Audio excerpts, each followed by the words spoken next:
Hello everyone, welcome to Naira study. अब आप सब कैसे हैं? आई होप कि आप सभी अच्छे होंगे और अपनी स्टडी को कंटिन्यू कर रहे होंगे। फ्रेंड्स, आज के वीडियो लेक्चर में हम पढ़ने वाले हैं जो आपका विज्ञान सब्जेक्ट हो जाता है, इसके लघुत्तरीय टाइप क्वेश्चंस। और इससे पहले की वीडियोस में बहुविकल्पी टाइप क्वेश्चंस की सीरीज को कंटिन्यू किया, प्लस अति लघुत्तरीय टाइप क्वेश्चंस की सीरीज को कंप्लीट किया।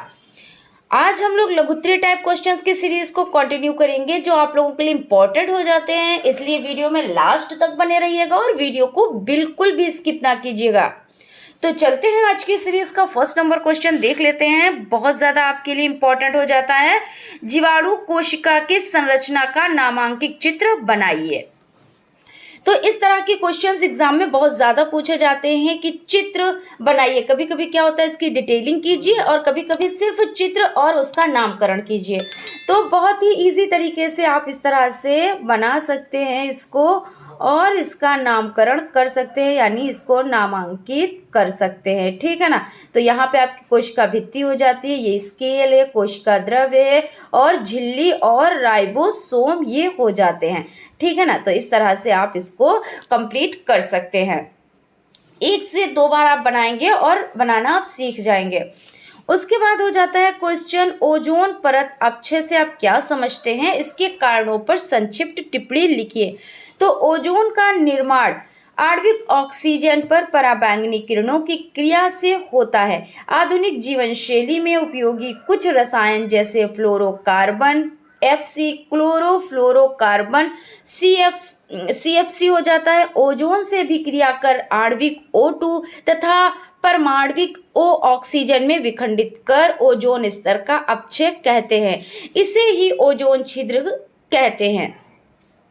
ओजोन परत पर हो रहे क्षरण के लिए क्लोरोफ्लोरोकार्बन गैस प्रमुख रूप से उत्तरदायी है। इसके अलावा halogen, methyl chloroform, carbon tetrachloride आदि रासायनिक पदार्थ भी ओजोन को नष्ट करने में योगदान दे रहे हैं। क्वेश्चन है आपका, मटर कुल के पौधे की जड़ का नामांकित चित्र बनाइए। तो ये भी क्वेश्चन आपके लिए बहुत ज़्यादा इंपॉर्टेंट हो जाता है। तो आप आराम से बड़ा इजी वे में आप बना सकते हो।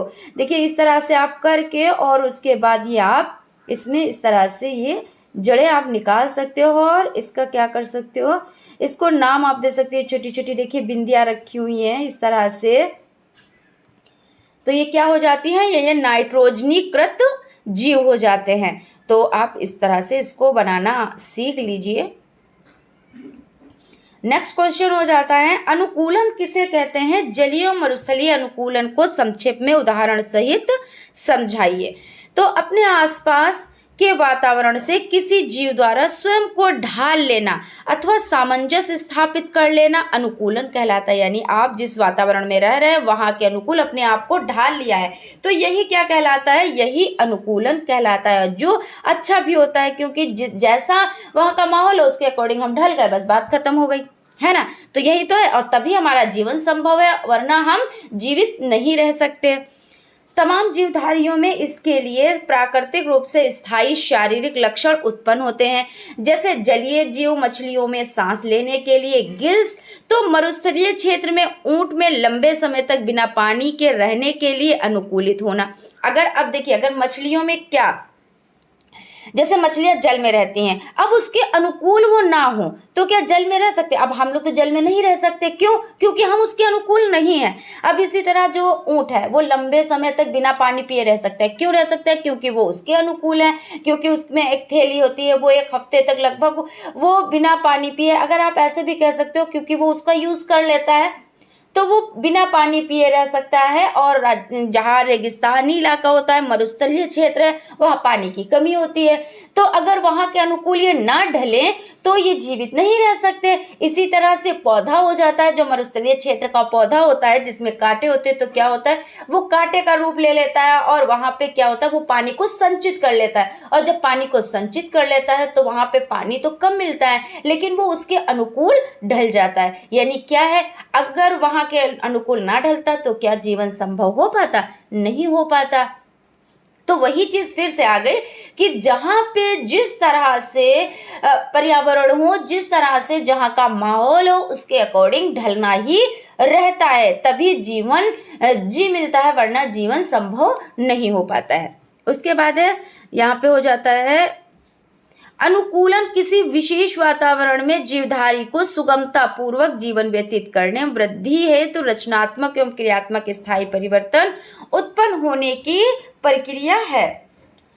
क्वेश्चन आपका नेक्स्ट हो जाता है कार्बनिक रसायन का क्या अभिप्राय है। कार्बनिक यौगिकों में श्रृंखलन की विशेषताओं को उदाहरण सहित समझाइए। तो कार्बनिक यौगिकों की अधिक खोज और शोध करने पर यह ज्ञात हुआ कि अनेक यौगिक वनस्पतियों तथा जंतुओं दोनों ही में समान रूप से पाए जाते हैं, अतः जंतु पदार्थ और वनस्पति पदार्थों का पृथक रखना निरर्थक सिद्ध हुआ। परंतु इस समय भी यह आवश्यक समझा गया कि खनिज पदार्थों और जीवित पदार्थों से प्राप्त यौगिक का अध्ययन पृथक पृथक किया जाए। उस समय यह विश्वास किया था कि जंतु पदार्थ तथा वनस्पति पदार्थ प्रयोगशाला में नहीं बनाए जा सकते। इन सभी पदार्थों को कार्बनिक कहा जाता है और रसायन विज्ञान की वह शाखा जिसमें इन पदार्थों का अध्ययन किया जाता है क्या कहलाते हैं, तो कार्बनिक रसायन कहलाती हैं। अतः कार्बनिक यौगिकों में निरंतर अध्ययन से ही ज्ञात हुआ है कि सभी कार्बनिक यौगिकों में तत्व कार्बन का होना आवश्यक है। अतः रसायन की वह शाखा जिसके अंतर्गत कार्बन के यौगिकों का अध्ययन किया जाता है कार्बनिक रसायन कहलाती हैं। तो इस तरह से आपका हो जाता है। आई होप आप लोगों को चीज़ें समझ में आ रही होंगी।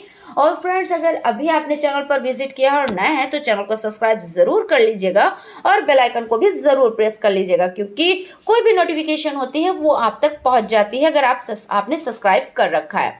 और बिना सब्सक्राइब के आपके पास नोटिफिकेशन नहीं पहुँचता है तो आपको कुछ चीज़ों का ज्ञान नहीं होता है, ये कि क्लास कितने बजे आएगी, क्या कुछ इंपॉर्टेंट चीज़ें हैं तो वो आप तक नहीं आप तक नहीं पहुंच पाती हैं, आपको प्रोवाइड नहीं हो पाती है। तो इसलिए आपको सब्सक्राइब तो करना ही रहता है और लाइक तो आप कर ही देते हैं।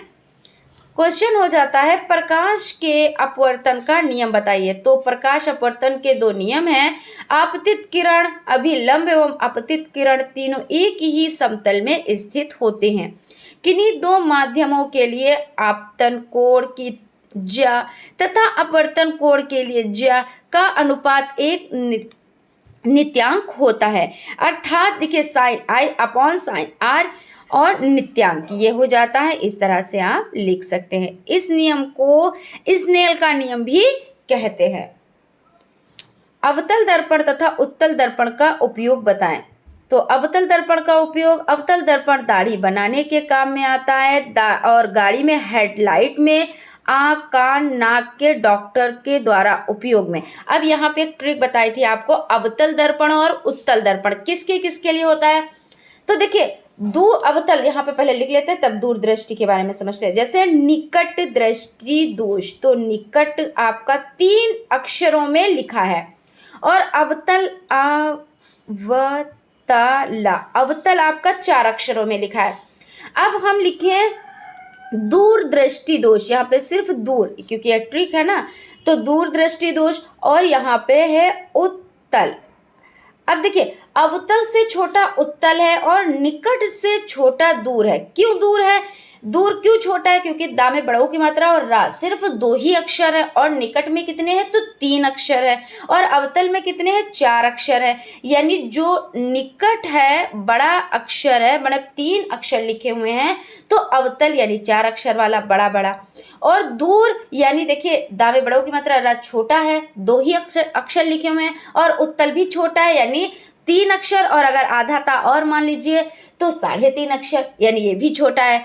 तो निकट दृष्टि दोष के लिए अवतल दर्पण और दूर दृष्टि दोष के लिए उत्तल दर्पण, क्योंकि इसमें बड़ी कंफ्यूजन रहती है। लेकिन अब आप लोग कंफ्यूज नहीं होंगे, जो डाउट्स हैं वो क्लियर हो गए होंगे।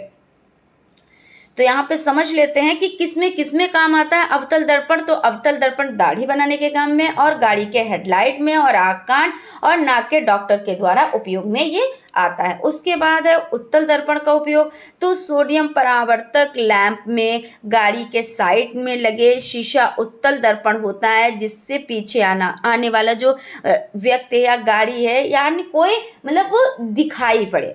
तो इस तरह से, क्योंकि उत्तल दर्पण दूर दृष्टि दोष के लिए है ना, तो जो पीछे से कोई आ रहा है, कोई व्यक्ति आ रहा है या कोई गाड़ी आ रही है तो वो दिखाई पड़े। उसके बाद है प्रकाश का प्रकीर्णन क्या है समझाइए, अथवा प्रकाश के प्रकीर्णन से आप क्या समझते हैं उदाहरण देकर समझाइए। यहाँ पे देख लेते हैं। जब प्रकाश किसी ऐसे माध्यम से गुजरता है जिसमें धूल एवं अन्य पदार्थों के अत्यंत सूक्ष्म कण होते हैं, सूक्ष्म कण यानी छोटे कण, तो इनके द्वारा प्रकाश समस्त दिशाओं में प्रसारित हो जाता है और इस घटना को प्रकाश का प्रकीर्णन कहा जाता है। बैंगनी रंग का प्रकाश का प्रकीर्णन सबसे अधिक तथा लाल रंग के प्रकाश का प्रकीर्णन सबसे कम होता है। अब यहाँ पे क्वेश्चन बनता है, इस तरह के क्वेश्चंस बन जाते हैं एग्जाम में कि किस रंग का प्रकीर्णन सबसे अधिक होता है या किस रंग का प्रकीर्णन यानी रंग प्रकाश का प्रकीर्णन सबसे कम होता है। तो आपने यहाँ पे देख लिया कि बैंगनी रंग के प्रकाश का प्रकीर्णन क्या होता है, तो सबसे अधिक होता है। क्या होता है, तो सबसे अधिक होता है। और कम की बात की जाए तो किसमें होता है, तो लाल रंग में सबसे कम होता है। ठीक है। और आकाश का नीला रंग प्रकाश के प्रकीर्णन के कारण होता है। तो इस तरह से ये कंप्लीट हो जाता है। नेक्स्ट क्वेश्चन पर चलते हैं। नेक्स्ट क्वेश्चन आपका है, प्रकाश के अपवर्तन के कारण घटने वाली घटनाएं कौन सी हैं।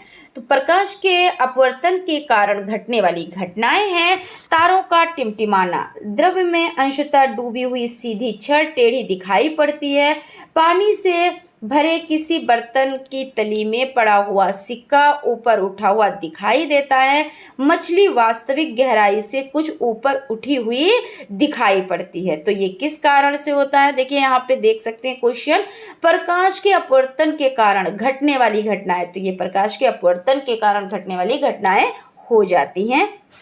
क्वेश्चन है, प्रकाश के पूर्ण आंतरिक परावर्तन हेतु क्या शर्तें हैं, पूर्ण आंतरिक परावर्तन का उदाहरण बताइए।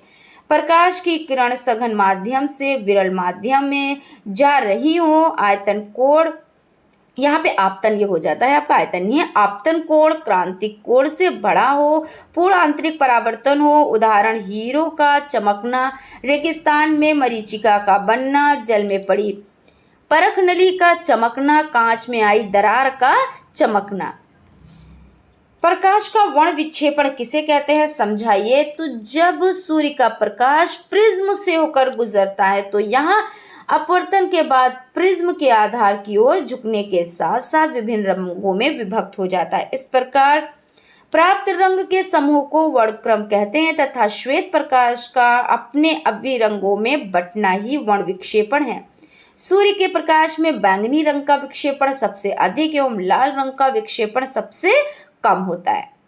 क्वेश्चन देख लेते हैं, ऊष्मा किसे कहते हैं, ऊष्मा का मात्रक बताइए। तो ऊष्मा एक प्रकार की ऊर्जा है। यह वह ऊर्जा है जो किसी एक वस्तु से दूसरी वस्तु में तापांतर के कारण स्थानांतरित होती है। किसी वस्तु में निहित ऊष्मा उस वस्तु के द्रव्यमान पर निर्भर करती है। ऊष्मा का मात्रक क्या है, तो ऊष्मा का मात्रक जूल है। 1 कैलोरी में 4.186 जूल ऊष्मा होती है। कितनी ऊष्मा होती है, तो 1 कैलोरी में 4.186 और ऊष्मा का मात्रक क्या होता है, तो जूल होता है। कैलोरी से आप क्या समझते हैं, तो 1 ग्राम जल का ताप 1 डिग्री सेल्सियस बढ़ाने के लिए आवश्यक ऊष्मा की मात्रा को 1 कैलोरी कहते हैं। 1 कैलोरी बराबर कितना होता है, तो 4.186 जूल होता है। ताप किसे कहते हैं, ताप मापने हेतु किस उपकरण का प्रयोग करते हैं। तो ताप भौतिक कारक है जो एक वस्तु से दूसरी वस्तु में ऊष्मीय ऊर्जा के प्रवाह की दिशा निश्चित करता है, अर्थात जिस कारण से ऊष्मा का स्थानांतरण होता है उसे ताप कहा जाता है। ताप मापन तापमापी नामक यंत्र द्वारा किया जाता है। ताप मापने के पैमाने क्या क्या होते हैं, इसका आपस में क्या संबंध है। तो ताप मापक जो हो जाता है तो सेल्सियस पैमाना, फ़ारेनहाइट पैमाना और रोमर पैमाना, केल्विन पैमाना, ये सभी हो जाते हैं। और देखिए C-O बराबर 100 और यहाँ पे इज इक्वल टू 100 ये अपॉन C-O अपॉन 100 और ये आपका हो जाता है F-32 upon 180 is equal to में देखिए कितना है, तो F-0 और 80 हो जाता है, इज इक्वल टू में कितना है, तो k माइनस 273 अपॉन 100 हो जाता है। आप यहाँ पे देख भी सकते हैं, देखिए आपका लिखा हुआ है। ठीक है, चलते हैं नेक्स्ट क्वेश्चन की तरफ। परम शून्य ताप किसे कहते हैं? किसी भी वस्तु का ताप -273 डिग्री सेल्सियस से कम नहीं हो सकता, इसे परम शून्य ताप कहा जाता है। केल्विन पैमाने पर ओ के लिखते हैं, अर्थात यहाँ पे 0 है, ये 0 आप देखिएगा, ठीक है ना। 0 के बराबर -273 डिग्री सेल्सियस, 0 डिग्री सेल्सियस बराबर 273 के ये हो जाता है। विशिष्ट ऊष्मा क्या है? मात्रक बताएं। किसी पदार्थ की विशिष्ट ऊष्मा की वो मात्रा है जो उस पदार्थ के एकांक द्रव्यमान में एकांक ताप वृद्धि उत्पन्न करती है। इसे प्रायः C से व्यक्त करते हैं। मात्रक बराबर जूल किलोग्राम 1 केल्विन। ऊष्मा का संचरण क्या है? इसकी कितनी विधियां हैं? तो ऊष्मा का एक स्थान से दूसरे स्थान तक जाने को ऊष्मा का संचरण कहा जाता है। इसकी 3 विधियां हैं, चालन, संवहन, विकिरण। अब देख लेते हैं चालन और संवहन और विकिरण, इसको डिटेल में समझ लेते हैं। तो चालन के द्वारा ऊष्मा पदार्थ में एक स्थान से दूसरे स्थान तक पदार्थ के कणों को अपने स्थान का परिवर्तित किए बिना पहुंचती है। ठोस में ऊष्मा का संचरण चालन विधि द्वारा होता है। संवहन, इस विधि में ऊष्मा का संचरण पदार्थ के कणों के स्थानांतरण के द्वारा होता है। इस प्रकार पदार्थ के कणों के स्थानांतरण से कई धाराएं बहती हैं, जिन्हें संवहन धाराएं कहते हैं। गैसों तथा द्रव्यों में ऊष्मा का संचरण संवहन द्वारा ही होता है। वायुमंडल संवहन विधि द्वारा गर्म होता है। विकिरण, इस विधि में ऊष्मा का संचरण बिना किसी माध्यम से एक वस्तु से दूसरी वस्तु में होता है। प्रकाश क्या है? निर्वात में प्रकाश की चाल क्या होती है? तो प्रकाश एक प्रकार की ऊर्जा है जो विद्युत चुंबकीय तरंगों के रूप में संचारित होती है। प्रकाश की तरंग दैर्घ्य 3900 एंगस्ट्रॉम से 7800 एंगस्ट्रॉम के मध्य होती है। निर्वात में प्रकाश की चाल 3 × 10⁸ m/s होती है। द्रव्य क्या है? इसका सूत्र तथा मात्रक बताएं। तो एकांक क्षेत्रफल पर लगने वाले अभिलंबवत बल को दाब कहा जाता है। यहाँ पे दाब है, सॉरी, दाब क्या है, ठीक है ना, द्रव्य नहीं है। दाब क्या है? तो दाब एकांक क्षेत्रफल पर लगने वाले अभिलंबवत बल को दाब कहा जाता है। दाब बराबर बल और बटे क्षेत्रफल, यानी P बराबर F बटे A हो जाता है। मात्रक न्यूटन प्रति मीटर स्क्वायर है। आरोपित बल के परिमाण में वृद्धि एवं क्षेत्रफल में कमी होने पर दाब में वृद्धि एवं बल के परिणाम में कमी एवं क्षेत्रफल बढ़ने से दाब में भी कमी होती है। दैनिक जीवन में दाब का क्या प्रभाव है, बताएं। तो दैनिक जीवन में दाब का प्रभाव, स्कूली बस्ते या सामान लाने में थैले में डोरी के स्थान पर चौड़े पट्टे के प्रयोग से उसे ले जाने में आसानी होती है। दफ्ती में नुकीली पिन से छेद करना सरल होता है। सेब को धारदार छुरी से काटने पर आसानी से वो कटता है। मजदूरों के सिर पर पगड़ी पहनकर बोझ ढोना सरल होता है। तो ये सब क्या है? ये दाब का प्रभाव है जो दैनिक जीवन में पड़ता है। वायुमंडलीय दाब क्या है? स्पष्ट कीजिए।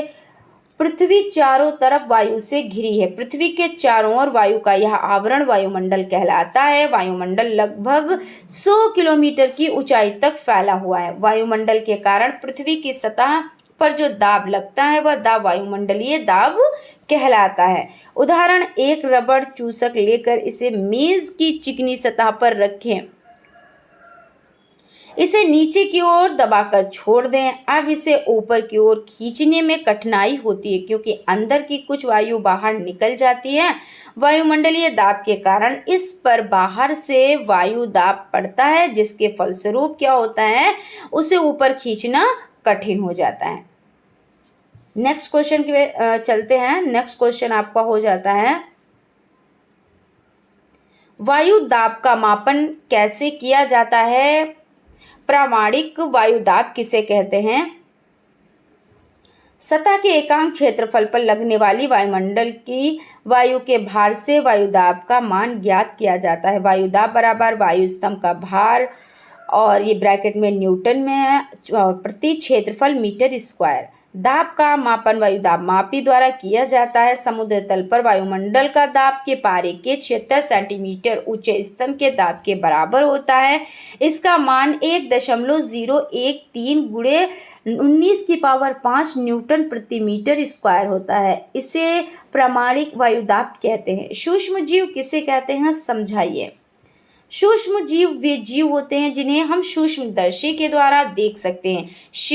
सूक्ष्म जीवों को नग्न आंखों द्वारा नहीं देखा जा सकता है, जैसे विषाणु, प्रोटोजोअन्स, साइनोबैक्टीरिया, जीवाणु आदि हो जाते हैं। जैसे क्या ये कह रहे हैं कि सूक्ष्म जीव यानी इतने छोटे जीव होते हैं जिनको हम ऐसे नंगी आंखों से नहीं देख सकते। उसके लिए हमें देखने के लिए क्या करना होता है, सूक्ष्मदर्शी से देखना होता है। जैसे दही में छोटे छोटे क्या होते हैं, जब दूध से दही बनता है तो उसमें छोटे छोटे महीन जीवाणु होते हैं, तो उनको हम क्या ऐसे देख सकते हैं, वो नहीं दिखते हैं। लेकिन हम सूक्ष्मदर्शी से देखें तो हम उनको देख सकते हैं।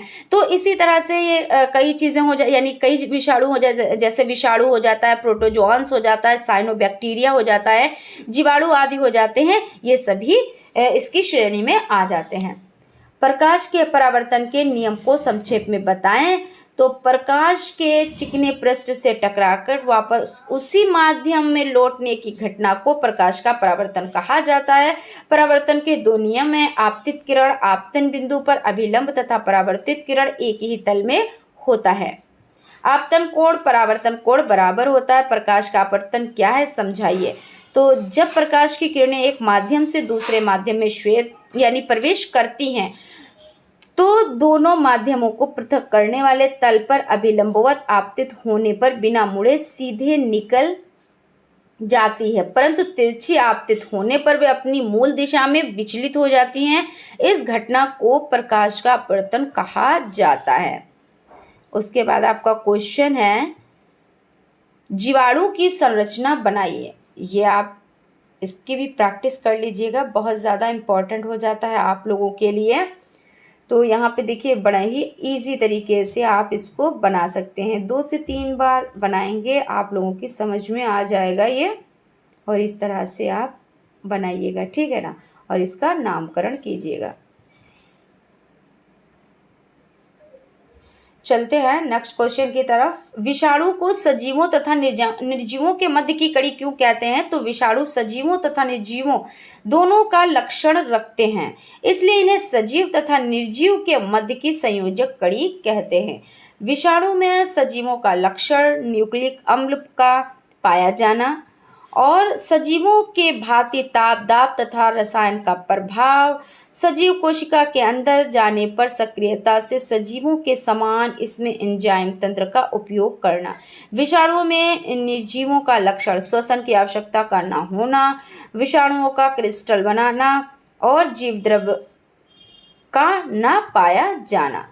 जीवाणु को पादप जगत में क्यों रखा जाता है? तो जीवाणु वास्तव में जीवधारी हैं, इसमें पौधे एवं जंतुओं दोनों का लक्षण पाया जाता है। जीवाणु में कोशिका भित्ति के पाए जाने के कारण इसे पादप जगत में रखा जाता है। सूक्ष्म जीव दोस्त या दुश्मन पर टिप्पणी लिखें। तो सूक्ष्म जीव वे जीव होते हैं जिन्हें हम नग्न आँखों से नहीं देख सकते। इनको देखने के लिए हमें सूक्ष्मदर्शी का प्रयोग करना पड़ता है। सूक्ष्म जीव हमारे लिए लाभदायक एवं हानिकारक दोनों होते हैं। यदि वे लाभदायक हैं तो हमारे दोस्त होते हैं और यदि हानिकारक हैं तो हमारे दुश्मन होते हैं। कुछ सूक्ष्म जीव जीवाणु हमारे लिए अत्यंत लाभदायक होते हैं। ये निम्न प्रकार लाभदायक है। जीवाणु भूमि की उर्वरा शक्ति बढ़ाने में सहायता करते हैं और जीवाणु दूध को दही में बदलता है। तो ये जो जीवाणु हो जाते हैं ये हमारे क्या हो जाते हैं? ये हमारे दोस्त हो जाते हैं जो हमारी हेल्प करते हैं, है ना। तो इस तरह से ये आपका कंप्लीट हो जाता है। नेक्स्ट अभी यहाँ पे थोड़ा सा और है, इसको देख लेते हैं। दूसरी तरफ कुछ जीवाणु तथा विषाणु हमारे लिए अत्यंत हानिकारक हैं क्योंकि विभिन्न बीमारियां उत्पन्न करते हैं, जैसे टाइफाइड, पोलियो, खसरा, टीबी आदि। क्योंकि कुछ जीवाणु ऐसे भी होते हैं, विषाणु ऐसे भी होते हैं जिनके द्वारा बीमारियां होती हैं, तो ये हमारे क्या हो जाते हैं? ये दुश्मन हो जाते हैं। उसके बाद क्वेश्चन है, विषाणु किसे कहते हैं, समझाइए। तो विषाणु यानी वायरस का शरीर कोशिका विहीन होता है, अर्थात बिना कोशिका का होता है। विषाणु का शरीर प्रोटीन तथा न्यूक्लिक अम्ल से निर्मित होता है। प्रोटीन प्लस न्यूक्लिक अम्ल इज इक्वल टू विषाणु। विषाणु हमारे लिए हानिकारक होते हैं क्योंकि ये विभिन्न प्रकार के रोग पैदा करते हैं। एड्स, पोलियो, चेचक, अलर्क रोग, कैंसर आदि, ये सभी जो ये रोग हैं आप लोग याद कर लीजिएगा क्योंकि इससे भी क्वेश्चंस बनते हैं।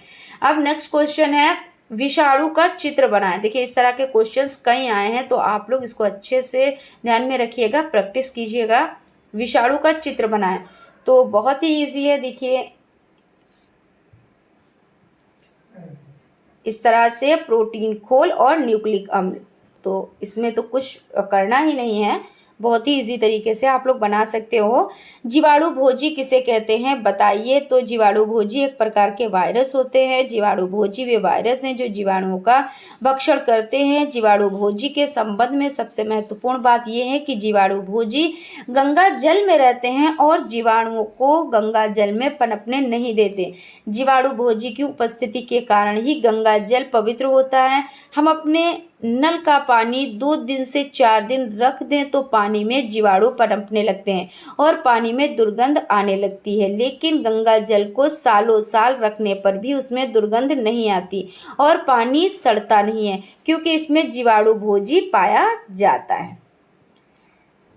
जीवाणु क्या है स्पष्ट कीजिए। जीवाणु एक कोशिकीय होते हैं। कुछ लोग कहते हैं जीवाणु पौधा है, कुछ लोग मानते हैं जीवाणु जंतु है, परंतु वास्तविकता ये है कि जीवाणु जीवधारी हैं क्योंकि ये पौधों तथा जंतुओं दोनों का लक्षण रखते हैं। जीवाणुओं में पौधों का लक्षण यह है कि इसमें कोशिका भित्ति पाई जाती है जो केवल पौधों में ही पाई जाती है तथा जीवाणुओं में जंतुओं की भांति गमन होता है।